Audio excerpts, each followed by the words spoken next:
that from Curry with 0.6 of a second remaining. The brilliant shooting of Stephen Curry continues. Back to Green, into the hands of Stilwell. Fast break down to Weber. He turns. Look up behind the back. And the step and the foul. What a play by Weber. I've never seen a shooting display like this. Never. 37 in a quarter.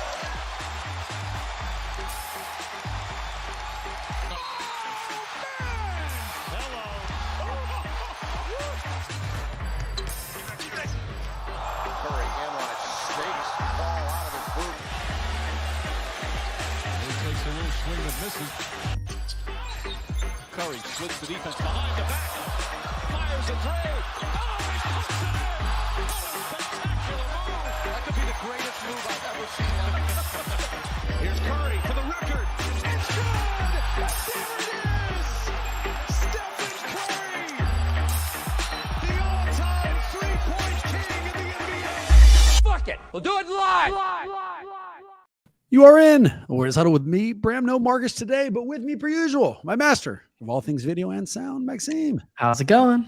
Maxime fired up to announce that rejoining us, the Golden State beat writer for the San Francisco Chronicle, a guy who attends every single Warriors practice, press conference, shoot around and game, and a man who went to the White House with Golden State, Mr. CJ Holmes. What's going on, CJ?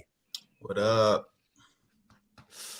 I like the understated "what up, man." I mean, I felt like we might get a bigger reaction after I gave you the White House intro. Man. How you been, man? It's been too long. Oh, I've been good, man. It's just been a long day. Day began like 4:30 a.m. in cold ass Oklahoma City, and now it's continuing in equally cold, maybe colder, Minneapolis, Minnesota for tomorrow's road game against the Timberwolves. So everything's going well. It's a little jet lagged, but all good and happy to be here.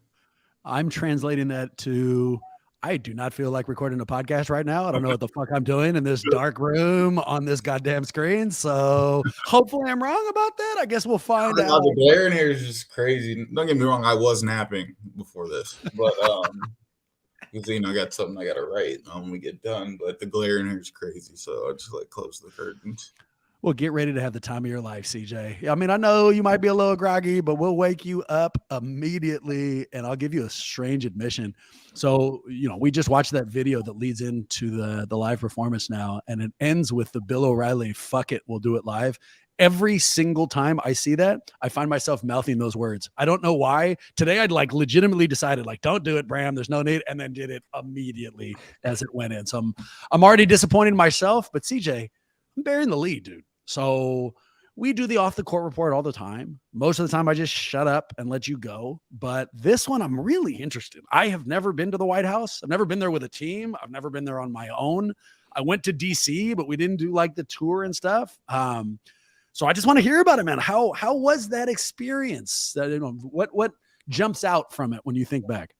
Yeah, it was really cool. As you guys know, I'm from DC. I grew up in the nation's capital. So, I've had, family members who worked on Capitol Hill for a long time in government and things of that nature. So, naturally I've driven by the White House maybe hundreds of times, my time growing up there, but it was cool to actually, step foot on White House grounds and be able to go into the building. And, we didn't really get to see as much, obviously, as the players did. I mean, I remember when we were walking in, players are emerging from different rooms, coming to the East room and everything. I was like, oh, so y'all are just, exploring a little bit. But it was a cool experience, man. It was really nice. Got to see all your colleagues suited and booted. My mom was mad because I wore Vans to the White House, and Oh, wow. I wore Vans and jeans to the White House, and she'll never forgive me for that. I did have a button-down shirt and a jacket on, but Did you regret it? I don't regret a thing. I was comfortable, but after we were done at the White House, I after I filed my story, I called Uber down at my mom's house to spend the night down there, see my dog, see her and everything. Showed her the pictures on my phone. And all she said was, "You wore jeans to the White House?" Justifiably, especially if the rest of those pictures showed everybody else in suits and shit, and you're in there in jeans. I mean, you are doing a lot. We're looking at a picture of the team right now. Were you there? So what we're looking at is the picture that went viral because Biden knelt. Were you in the room? Yeah, that's taking place in the White House's East Room, Were which you is basically all we saw. Like, you talked about security before we got on the pod. Security was tight, man. It was funny because like when I first got there, I didn't know where we were supposed to meet, so I was like wandering like aimlessly across like the White House grounds, and it was another funny thing. There's a reporter named Whitley Sandretto. She works for 95.7 The Game. It was funny because before the whole event started, we got to sit in the White House briefing room. This is where they give like State of the Unions and national updates and all that. So we got to sit in on that, and Steph and Steve were in there, just kind of said a couple words during the opening White House briefing. And there are people kind of coming in and out because there's like a little media room connected like to the White House briefing room, so you can it's kind of like being at Chase Center except for politics, right? So they do the briefing, you go back in the room and write. Long story short, there is a bathroom in there, and after it was over, we were all like gathering outside this like random White House door, getting ready to go in for the ceremony, and Willie's not mad at them putting her business out there, but she had to go to the bathroom, and like she's like approached like the door like to like open it up to like go pee, and like there's like security guards like, stop, what are you doing? And she's kind of like, oh. So long story short, the Secret Service be on it. They be on it. Shocking, dude. Yeah, that does not surprise me. We when I went to DC, we went to the Pentagon, my wife and I, and we didn't actually go inside, but we were just outside taking pictures and stuff. And I remember there was a bus line that went by there, and a woman and her kid got off, and they were screaming at the bus driver about something. I don't remember what it was, but you could tell there was like all this anxiety and anger, and whatever had happened was driving this woman crazy. And she didn't get 2 seconds off that bus before federal agents appeared out of nowhere, and we're like, nope, not fucking here. Like you need to bring that craziness to anywhere else, which leads to one of two follow-ups I have for you. Follow-up one, another embarrassing admission. When I go through security, I start having all the mannerisms of somebody who's doing something wrong. I don't know why, but I start feeling like, oh, they're looking at me. And then now I start like sweating or doing whatever that suggests like I'm a drug mule or something. For you, going through that initial batch of security to get into the White House, was it nerve-wracking?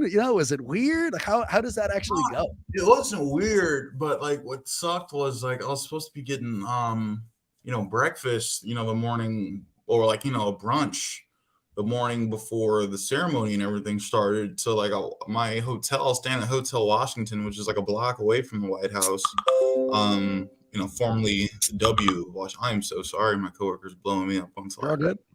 But Jesus Christ. So I walk up there because I'm thinking like, because we have all these specific instructions, very specific instructions, right? They're like, pick up your credential between this time and this time. So I'm like, okay, as soon as I was allowed to go pick it up, I'm going to go pick it up. And I wasn't on the list. Long story short, I think it was like something I forgot to fill out or something. So I'm sitting here like, yeah, I'm here for the event. No, I'm not dressed like it, but I'm just here to pick up my credential. Right. And he's like, you're not on the list. I'm not letting you. I'm just like, but like, here's my confirmation email. Like, you know what I'm saying? This time in the morning, it was like raining outside. And like, I'm like in sweatpants and a hoodie and stuff. I'm just like, but I'm on the list. Here's confirmation. I'm like, nope, sorry. You're not on the list. So long story short, I had to like fill out another piece of paperwork in order to get back on the list. And it turns out that you couldn't, once you entered, you couldn't exit anyway. Like it wasn't one of those things where you got the credential and then left. You have to like get the credential today. But the funny part about all that is I was talking to Jordan in the locker room a couple games ago, around the time when the White House visit just got done, when we got back to San Francisco and everything from that road trip. And he was like, bro, like, why are you standing outside? Like when I was standing out there trying to get in, the team buses like drove by me apparently. He was like, bro, why are you standing out there looking all sketchy and everything?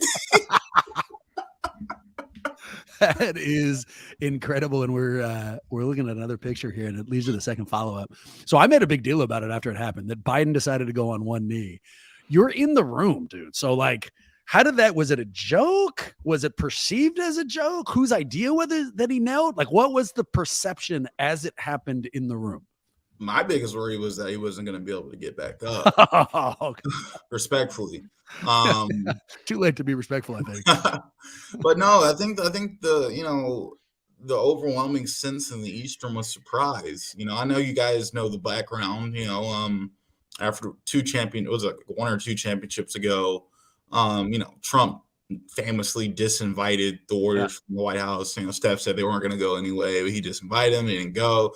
But the whole thing kind of stemmed from Trump saying that, athletes who kneel for the national anthem should be fired. Just like along those lines, I think it was on Twitter, and obviously athletes everywhere who were standing for that cause took an event. I guess kneeling for that cause took an offense to that. So the biggest line, out of everything that was said that day, from Kamala Harris to Joe Biden's statement when he said, the Golden State Warriors always welcome in this White House. Obviously it's a jab at Trump, right? And to take a knee, he's not only, showing that he, aligns with the cause and is, working to, make his White House a more, I don't know, more accepting place than the previous administration. And, by taking a knee, it's kind of like symbolic of that. I thought it was really cool because it's something he didn't have to do at all. Let's just hope that he did it for the right reasons and, for it to be more than a simple jab or a photo op. But I think it was a powerful moment. Steph thought it was a powerful moment. Steph called it iconic, right? And I think it's something that, not only the team appreciated in the moment, but, I think a lot of people across the country, appreciate the gesture too, because he is the only president in the history of this nation to take a knee in the championship photo. Dude, that is fun. So I think you need to apply for press secretary for the White House, because I did not have this view of it at all. And now that you've said it out loud, of course that what was happening. Maxime, am I being ridiculous? When we were joking about this, did you even think about that angle in any way? I don't even want to respond to that because that admits that we were joking about it. Like, no, this is. I gave him shit about it, CJ. And it turns out what he was doing is taking shots at filthy fucking Trump. So, no, I take back everything we said previously, and that is an incredible background. That is unassailable. So much so that I won't even take any shots at it. Thank God they let you in there, despite your Vans, man. Boys, let's go to our glass half full. All right, CJ, you'll remember this is a segment we do every week. We look back at recent hoop. Give me something you like and didn't. I'll go fast to give you some time to think here what I liked. I liked Wiggins last night. We keep waiting for him to be back to peak Wiggins. I wouldn't say he's there quite yet, but we saw him open the game with a 3, and we saw him overpower a couple of defenders with that low post kind of pseudo hook, pseudo one-handed push shot. So I enjoyed that. And I like Kuminga's continued progression, boys. We've seen it offensively and defensively. Offensively, you hit those 4 threes against Toronto. I mean, we know how physically dominant he is. If he can add a 3-point shot to that, he's going to become close to unguardable. And then defensively, here's the last 4 games and people he's guarded. Ja, Shai, Van Vliet, Kyrie. If he can fucking guard the point guard position at that level with his size, let's go. So, couple things I like. I gotta say one thing about that, and this is no slight to Jonathan, right? Because he does play well against these guys defensively in spurts. These guys are still finishing them with 30, 35. You know what I'm saying? It's just like the other day, he's getting a lot of praise regarding Kyrie, and guarding Kyrie is arguably the toughest assignment in this league, right? But he's still at 36. So, did you affect him that much? I didn't say stopped him. Was Jonathan's impact the reason why he didn't have 50? You know what I'm saying? No, that's exactly why. They were going to score 1,000, and he limited him to 35, dude. So, there you go. I don't know what else you want. It is Jonathan's transformed into a phenomenal 2-way player right before our eyes. But it's just something I just had to, something that's just been bothering me. I'm sorry. Go ahead and cut that out, Maxime. Do not let that air. Fuck CJ and his stupid observations. What do you guys got? Anything else? Something you like or don't? You want to go, Maxime? Sure. Yeah. I mean, I liked and kind of didn't like how comfortable it felt to watch the Warriors team in the first half of this game. By the time halftime rolled around, I was kind of leaning back. It felt like they showed up with an intention to win. I don't remember what the quote was before the game, but it was the Warriors realized that it's now or never. We got to go on a run. They got to get back together. The pieces are coming back. Like Bram just said, Wiggins is back in the lineup. And it felt really good to see them come out and emphatically sort of take the reins. Now, granted, they sort of lost the reins in the second half a little bit, and it got to be a little bit closer than I would have liked. But I felt really good about the intention that this team set, and I hope that they carry it forward beyond last night's game. Did you give up at any point, Maxime?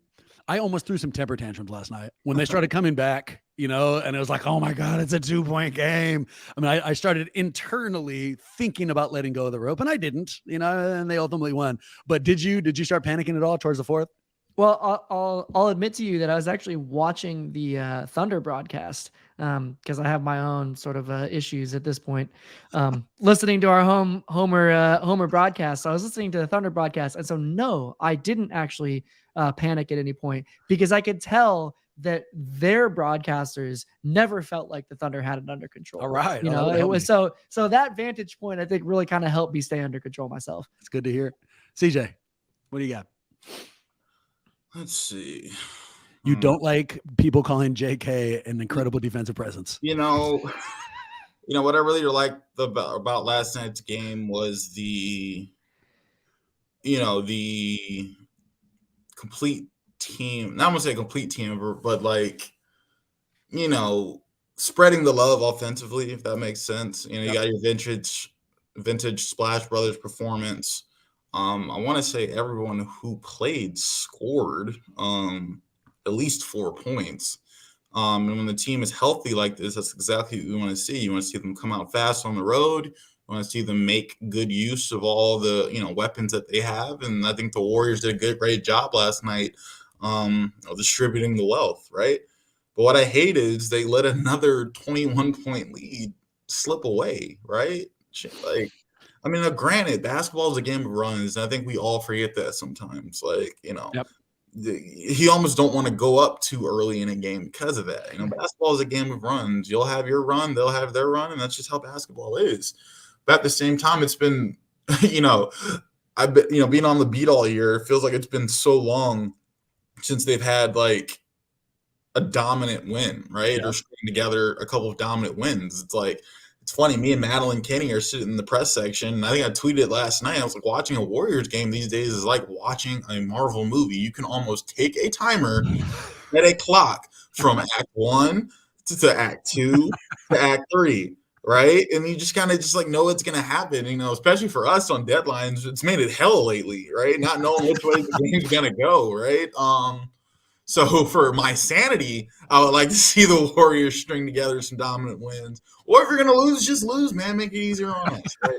But if you're going to lose, just lose with no drama. If you're going to win with no drama. But there's just been so much drama with the Warriors. I mean, Shai Gilgeous-Alexander, 10 points in the first half, 21 in the second half. And you knew it was coming. Second half. Yep. I think they were shooting 20% from three or something like that. I'm going to say maybe at the end of the first quarter, halftime, they're shooting terribly from three. And in the second half, it just seemed like they couldn't miss. I mean, that all kind of links back to the lack of collective focus and intensity throughout the duration of games that, players and coaches have been talked about at length in recent weeks. And it reared its head again yesterday. That was a game Warriors probably should have run away with. Granted, you're on the road. Granted, you're playing in is Oklahoma City hostile? I don't know, but you're playing on the road, right? You're in someone else's arena. But that was an opportunity for them to, it didn't have to be what it turned into last night. And as long as the Warriors continue to let go of the rope, now granted, they were able to win, so that's the saving grace. Can you imagine if they lost that game last night? No, we'd be having a completely different conversation right now. I'd be panic town. Jim Park on Twitter would be losing his mind. Despite his multiple fantasy championships. I will give you a rosy look at what you just identified. I'll give you a glass half full, right? If we're analyzing this from the 73 win Warriors, last night was a loss. They didn't dominate. They didn't come in and sit everybody in the fourth quarter. It didn't happen. We thought maybe they would. They didn't. But if we're looking at it from who this team has been on the road up until now, they won. They didn't piss this fucking game away, and they've been doing nothing but pissing these kinds of games away. But what I have to give them credit for is that they responded. They let go of the rope, right? But they didn't. It just slid a little bit in their hands. They didn't drop it, right? Clay, Steph hit big threes down the stretch. I think one of the most important sequences of the game was those back-to-back blocks. I want to say by Draymond Green, yes, I completely agree. on back-to-back possessions. That was massive. And those were plays that they weren't making in a lot of these close losses, especially like towards the beginning of the year. So to me, that shows growth, right? They just have to build on it now, and it has to become more consistent. You couldn't be more right. There's a golden question that I'm really excited to ask you specifically. So I'm going to push us forward here with just one more. I'm asking you. It's your opinion who I'm excited for. We got to make our way up to it. All right. I will just add one more thing I don't like, and it's super random, and it's just me. In the OKC arena, they kept doing the Deo thing, Deo, and then they would ask the fans to parrot it back. That shit bothered me. I don't like that. I don't like fan participation just for the sake of fucking fan participation. It's like the wave. You're not helping the team. Who gives a fuck if they're screaming Deo? And they did it like 1,000 times, and it annoyed me, but I digress. We go. Have giant flamethrowers attached to their Jumbotron like in Cleveland. That is a hazard, dude. They have four giant flamethrowers attached to their Jumbotron. And that thing is so hot, you can feel it on your eyebrows from the press section.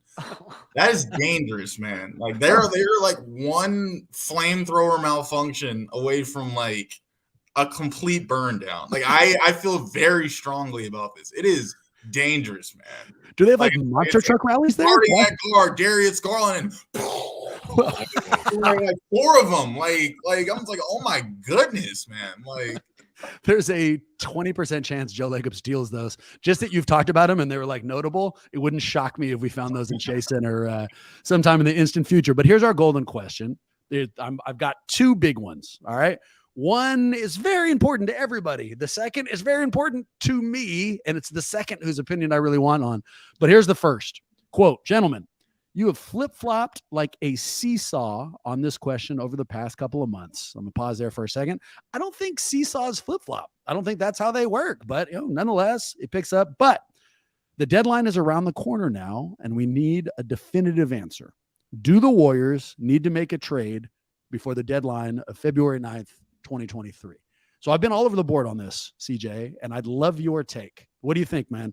Myers gives you a call. He's not sure what to do. Do you think they need to make a move before the deadline? I would tell Myers to trade Stephen Curry immediately. Yeah, I said okay. Yeah, I mean, you're just trying to fire us up. You bastard.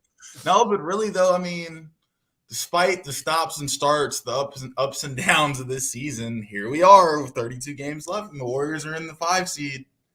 They're it was based on some of the post-game interviews last night. I think they're starting to feel that confidence, right? And, throughout the whole year, these young guys, maybe minus James Wiseman, but, and I guess Moses Moody, but Kuminga, the guy who's really going to matter in that postseason rotations, getting confident and getting better. And Kerr's probably going to keep that thing to no more than 9 players anyway this postseason. And like I said, here we are, despite all that BS, the Warriors are sitting at number 5 in the Eastern Conference. And by the end of this road trip, they could climb higher. With that said, one thing Kerr said at the beginning of the year was, I really like this team. It's going to take time for these new pieces to mesh. It's going to take time. I'm sure fans didn't want to believe that. They thought the Warriors would come firing out the gate, and maybe I did too. I thought, it's plug and play, Porter gone, Bielitsa gone, Payton gone, plug in DiVincenzo, plug in Kuminga, plug in Moody, whatever. They're going to be off and running this year. But that wasn't the case. Should have listened to Kerr, man. He said it was going to take time, and they're slowly getting there. So my thing is, if you shake things up, you make a trade, you're bringing someone or someone's into your organization who then you have to start that process of getting comfortable and learning roles and shaking up the rotation again, all over again. And with 32 games left, I don't think, it's taken the Warriors this long to somewhat get it together, right? I don't think they can afford another stretch, another lengthy adjustment period. With that said, Steph's starting to look like Steph again. Clay's playing well. Jordan will have his nights. Andrew played well last night. That's a small sample size to see what he does over the rest of this road trip before we declare that he's back. But the point I'm trying to make is I think the Warriors have enough. It's just a matter of Curry said it multiple times. Curry has said, we know what to do. We have the pieces. We just have to do it. And that's what I'm saying. The Warriors just have to do it. I think they can do it with the personnel that they have. But it's going to take a greater level of execution and focus, especially on the road, than they've displayed so far this season. I think they have enough to get it done. I wouldn't make a trade. Wiseman's still on his rookie deal. Keep him in house. I think they should send him to Santa Cruz so he can keep getting reps and keep improving instead of just sitting on the bench. Moody is mature enough at this point in his career where he actually told Kerr, like, look, like, I understand, like, I could have developed in college, but I decided I wanted to develop in the league, and this is part of that. So he's kind of accepted the fact that he's okay with spending some time in Santa Cruz just so he can stay hot and get those reps. And at some point, I think it's going to all come together for them. And because of that, I do not think that they should make any moves. Because is there anyone out there really, like there's names floating around, right? Alex Caruso, Jared Vanderbilt, Bogdanovich, Crowder, Jakob Hurl, are any of those guys truly going to be difference makers? Right. And is it worth sacrificing the guys you already have? Is it worth it? I don't think so. I think they're going to stay put at the trade deadline. So I like when people disagree, which is what makes me upset when I say I completely agree with you, CJ. Completely. Across the board, even your analysis. I'll put it in a slightly different way. I think they do need a little bit of improvement. I think that they do need a little bit of a push, but I think that push comes from internal development. I think I have a bunch of reasonable expectations. Yeah. I expect JK to continue to make steps. I think that's reasonable. I expect JaMychal Green to stop sucking ass. I think that's reasonable. We already seen a couple of games where he's been a little bit more palatable. I expect the team's road chemistry to improve. We saw that a little bit last night.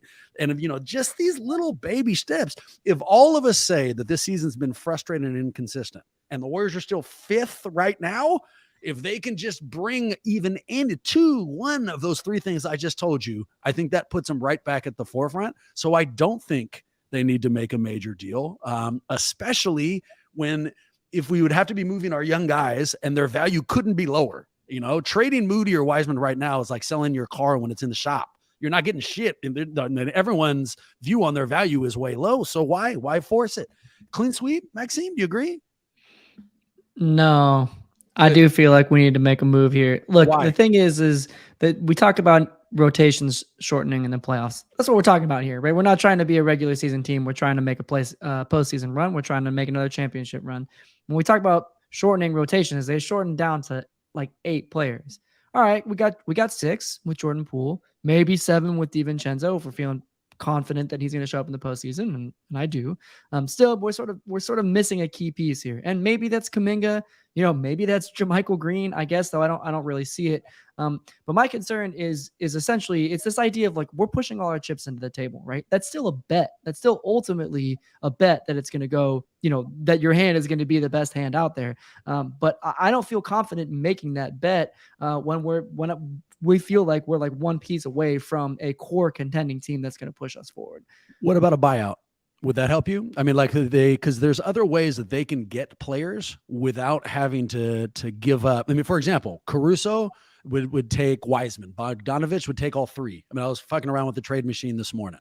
Whereas I'm sure there's going to be a buyout market again, and the Warriors will be part of those teams, And so if the starting 5 are good, Poole, there's 6, Kuminga, there's 7, Dante DiVincenzo is probably 8. Even if we don't believe in JaMychal, a single buyout brings us to 9. Does that make you feel any better? So yes and no, right? And we also, the Jeremy Lamb piece here is an important thing as well, right? Are we going to, with the way that he's been playing, we probably need to consider converting him into a full contract, which means that we need, we're going to need to put some other piece off to the side. Andre too. I don't know. I mean, none Oh, of yeah. us. I mean, I don't know if we can. I would imagine that's why he's on this team, not for now, but they, instead of being an assistant coach or a development guy, they gave him a roster spot so that he could occupy that 8th or 9th spot, right?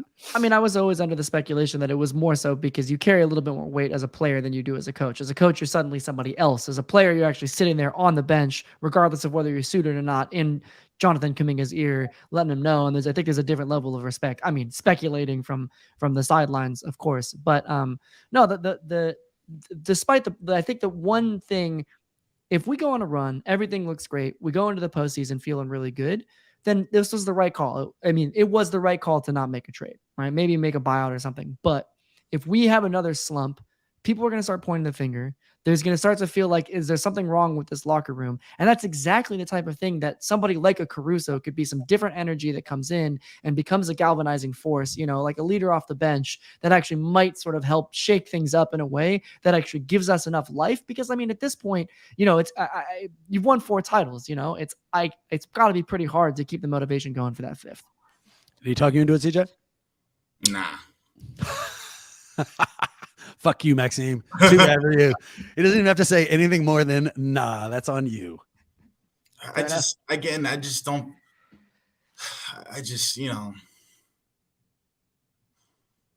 I don't know. I just agree with Bram. I think the solution is internal.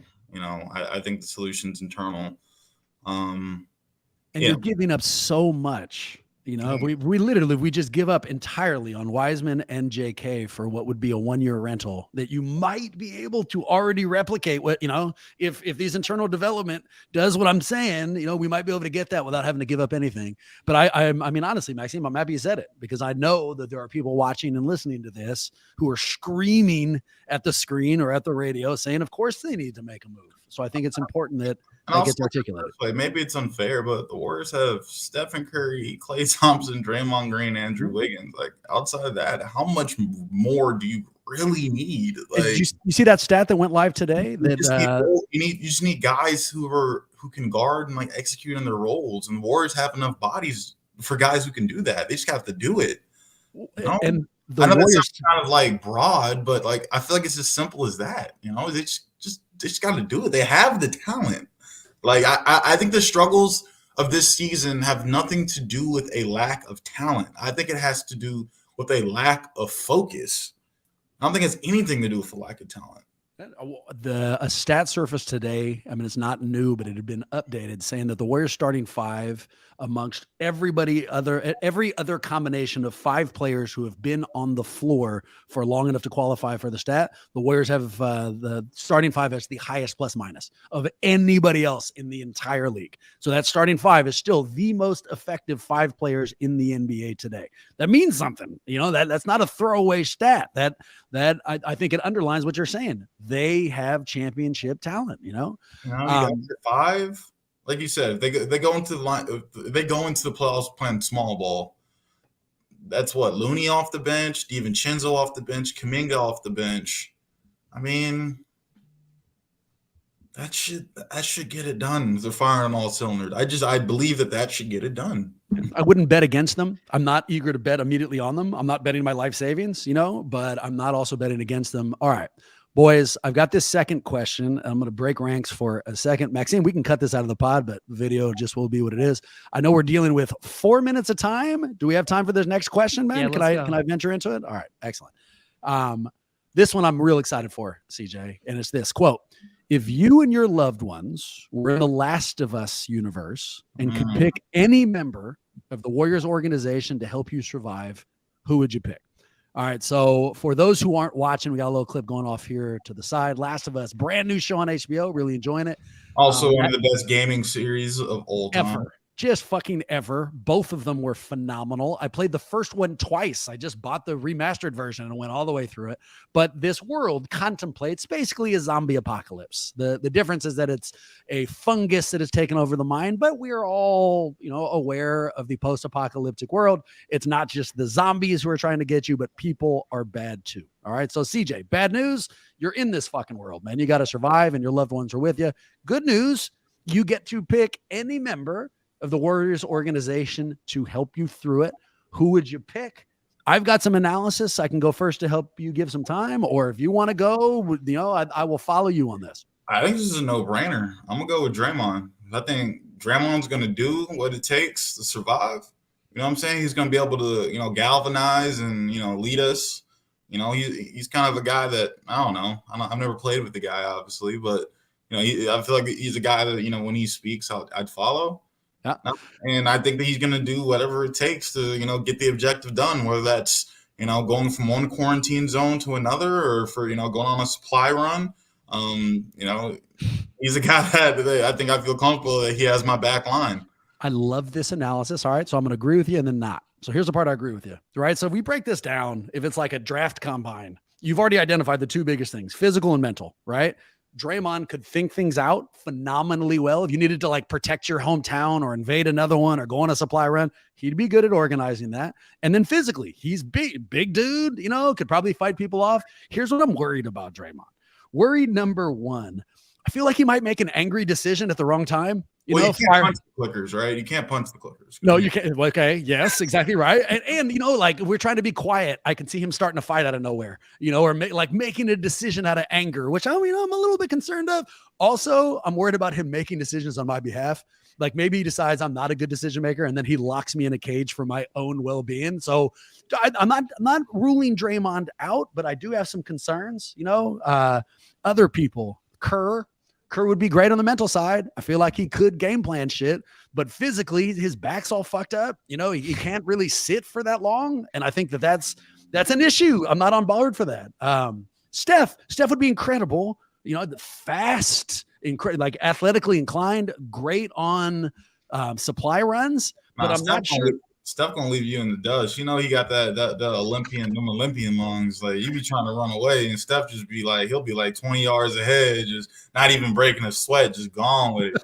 He wouldn't come back for me. You don't think he would use some of that off-ball athleticism to run the zombies out or something? Just put that picture in your head. Like imagine Steph running on the court, so he's like running from zombies. That's right. He'd be incredible.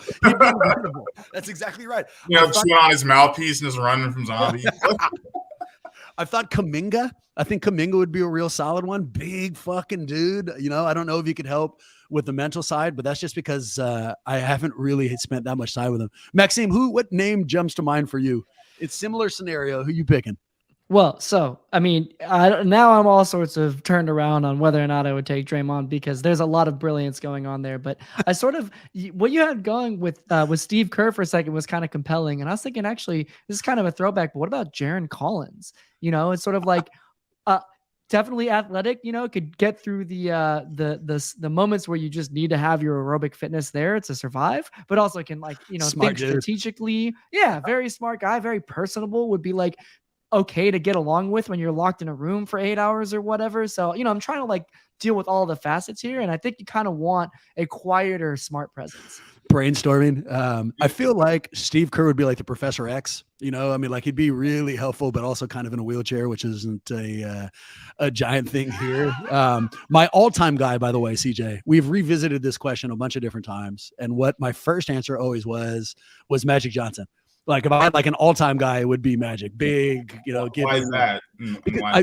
I view him as both giving. The only time I've ever had any experience with him is on the floor. But as a distributing point guard, I feel like he would constantly have all of his teammates in mind, making sure that we're all safe. And he's fucking 6'8" and a gigantic athlete, so would be able to deliver on that side too. With the universe we've broken down, I'm going to say Draymond. You've talked me into it. I'll tell you, here's my notes right here. I had Draymond crossed out up front for all those reasons I gave you, but I think you're right, dude. I think you're right. So I was going to tell you JK, but you've changed my opinion. I'm going Draymond in the Last of Us question. It's just like in the wake of the cordyceps outbreak, morality is kind of a gray area. You need someone like Draymond who can kind of toe that line of morality. Oh yeah. And another thing is, I thought about if we're really in the end of days and it's like a zombie apocalypse, it's only a matter of time before we all die eventually. It's dark, but with that in mind, maybe Jordan's the best person to have just to keep things light. Because have you seen The Last of Us? Everyone's just so mad all the time. You're absolutely right. You're absolutely right. Although Ellie has a little bit of humor to her. I'll give you one more example. Lacob. Here's the only reason I consider them. there's a 20% chance Lacob has a zombie apocalypse bunker already built fucking right now.